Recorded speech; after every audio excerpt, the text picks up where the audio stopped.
Hey everyone, CrimsonMune here. I know this is super late, but I finally have my final reaction to Game of Thrones Season 8, Episode 6, the finale, not just of Season 8, but of the entire Game of Thrones series. I know this is super late.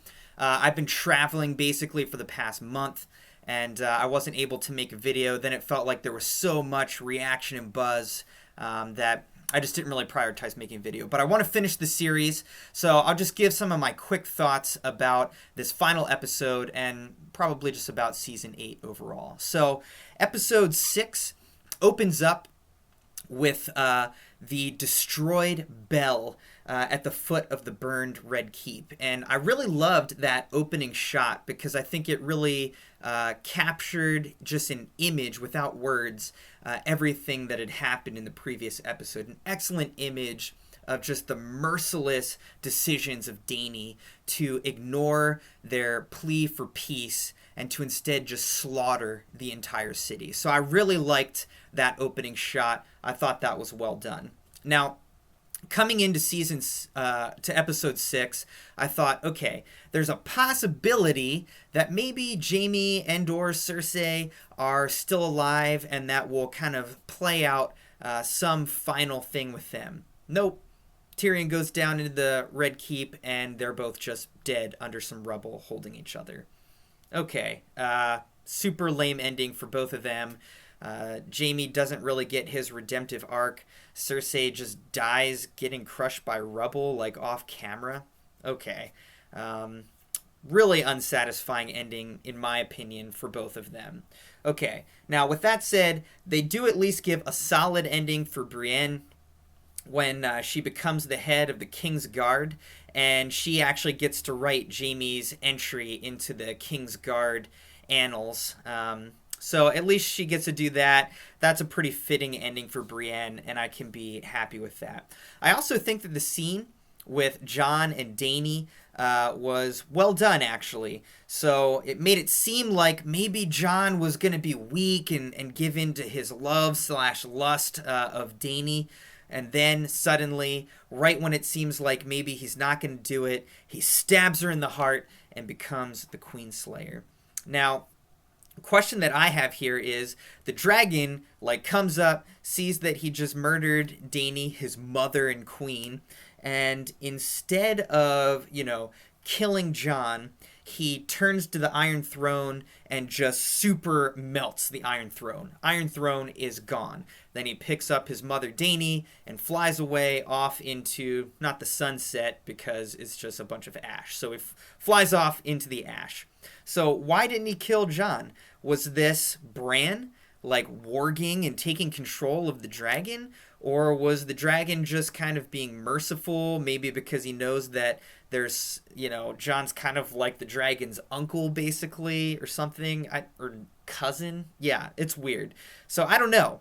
We don't know why that happens because, as is the case with most of this episode and the season, there's no explanation of what's happening. So, don't know. Dragon flies off.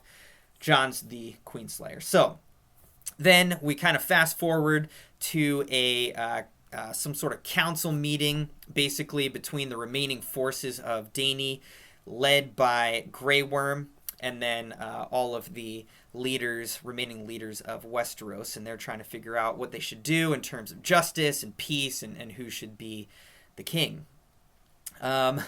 So, Tyrion, first, the cousin stands up and he's like, I should be king, and Sansa's like, sit down, uncle.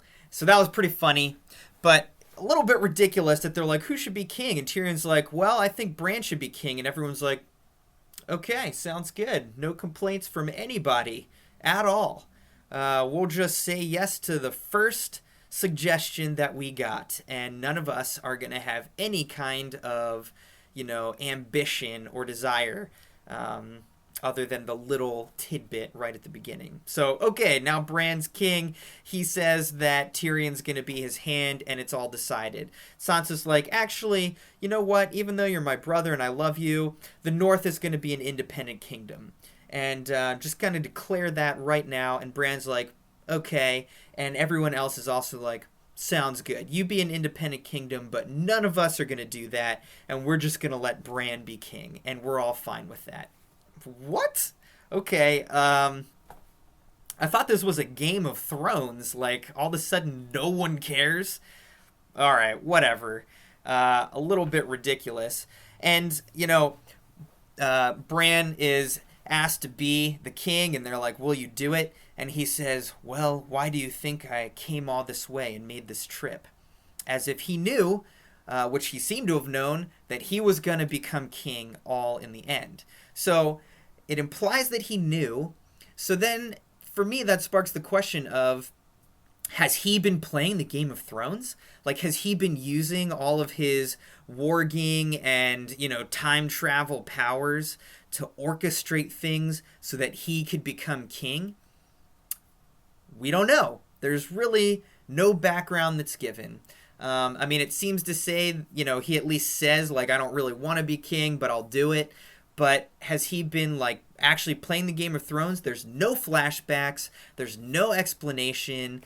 They could have done so much to show, like, how Bran had been orchestrating things, or to give some kind of background on how he came to this moment. Instead, we are given nothing. And Bran is just king, and that's that. This weird dude.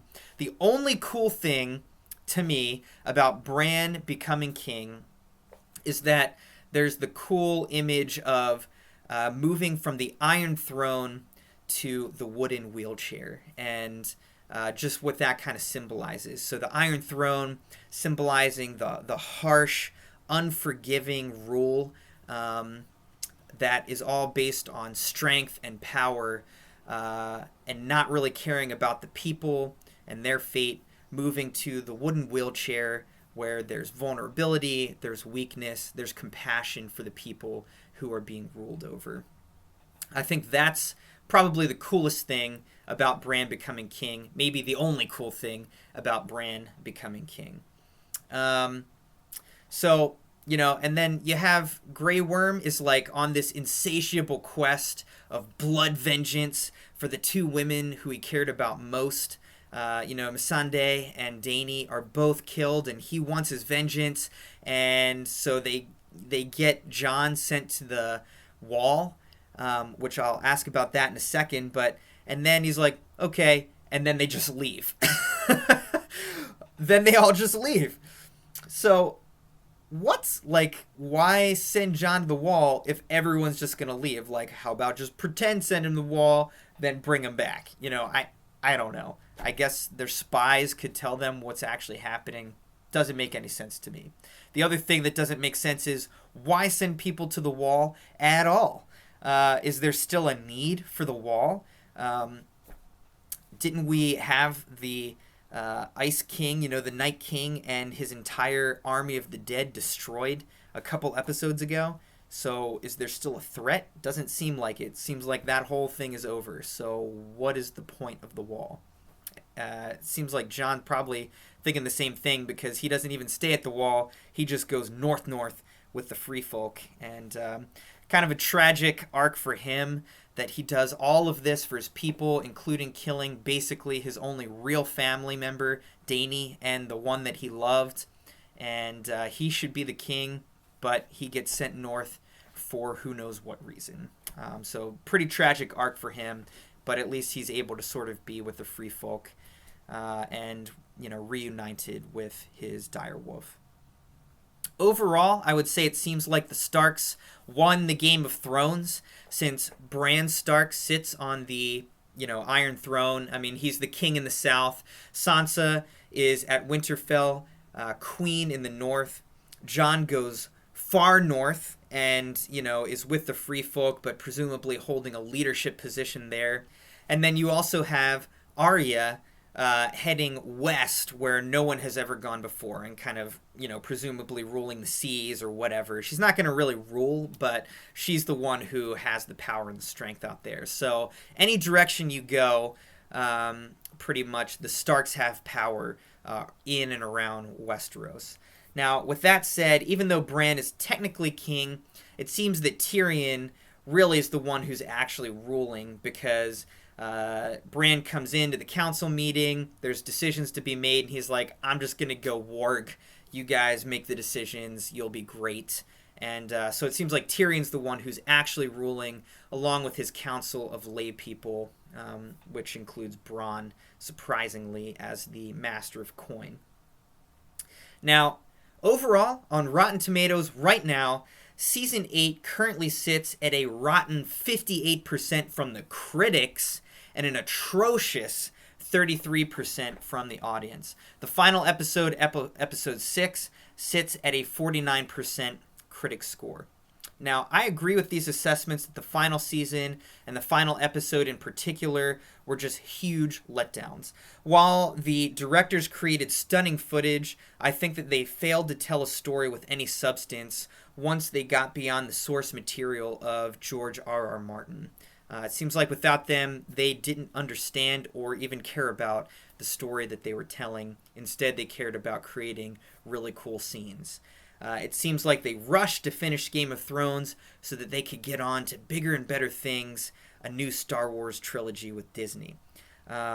This season should have been 10 plus episodes like all the other seasons in order to properly tell the story, and they just didn't. So, really disappointing ending to Game of Thrones. Doesn't bode well, in my opinion, for the Star Wars trilogy either. How little they seem to really care about telling the story in favor of special effects and cool scenes.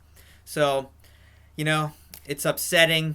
What are you going to do? At this point, I'm just looking forward to reading the books. I'm sure that George R.R. Martin is paying some attention to how people reacted to the show. And if he ever finishes the books, I imagine that he'll take some of that feedback into account to tell a much better story, to give much better endings to the character arcs that we've been paying attention to for such a long time. So, disappointing, but it's over, and now we can just look forward to hopefully getting a better story told from George R.R. Martin.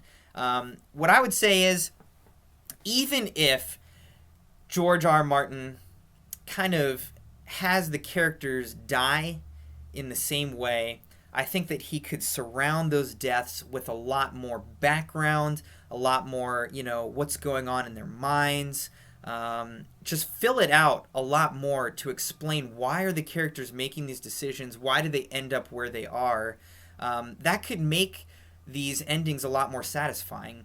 The directors of this show didn't seem to care to tell us what was going on, and we learn more about what was going on from these inside the episodes or tweets than we do from the episodes themselves. To me, that's a huge problem. The episodes should have explained this stuff to give more satisfying endings for all of these characters. So that's my reaction to Game of Thrones. How about you guys? I'd love to hear what you think.